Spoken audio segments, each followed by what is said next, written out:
12 light years is the time humans will need if they wanted to go to another exoplanet, according to this novel. It took me 2 years to meet the owner in his castle, get engaged there, and bring investors from all around the world to talk about how to save the planet. During this 3-day retreat in the French Riviera, we had family offices, angel investors, entrepreneurs, and even artists all vested in their time and money to talk about possibilities and innovations to save our planet. Because 12 light years is actually the time it took for the characters in the book to make the trip to an exoplanet, and eventually realized that planet Earth, our spaceship, is the only available one to make us humans thrive.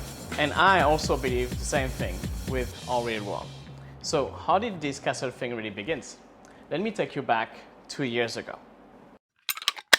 I grew up in south of France, and one day I was doing a talk at the university of my hometown when I was sharing about my 10 years journey as a technology entrepreneur in Asia, building a company valued over $50 million and backed by Alibaba, and almost died drowning.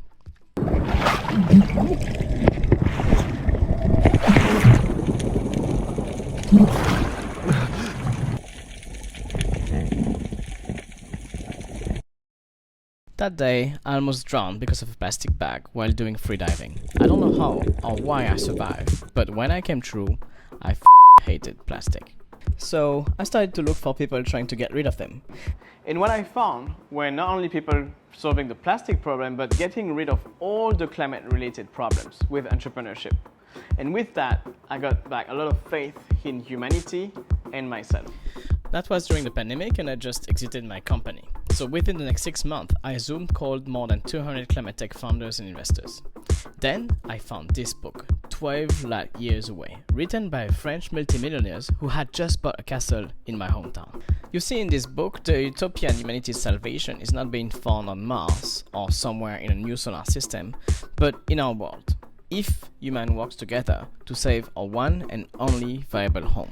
I liked that idea so much that I went to meet him. We had a little chat, and then he said, let's do something together.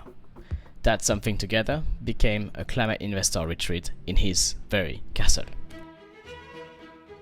We invited some of our existing LPs alongside family offices and conglomerates with several billions of dollars committed for climate to align their 2025 strategy. This retreat was a great way to remind all of these people the beauty of nature we have on Earth and the importance of preserving it. But this was a short illusion, reserved to a small group of privileged people, including myself, while others were severely impacted by the very topic of this retreat, climate change. I am a millennial. I have witnessed hurricanes and floods devastating towns. I've seen national parks burning. I've seen animals going extinct.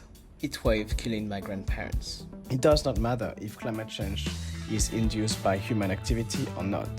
It is here, it is real, and it seems to be too late to stop.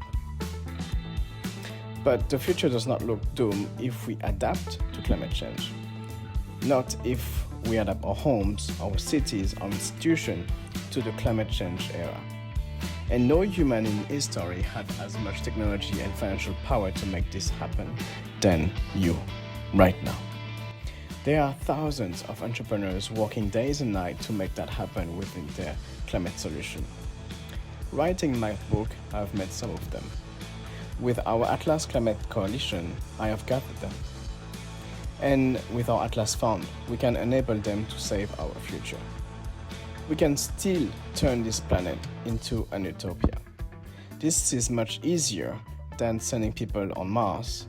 This is, in fact, the one job of our generation, to mobilize all the energy we've got, all the capital we've got, to design a future that can adapt to climate change on this Earth.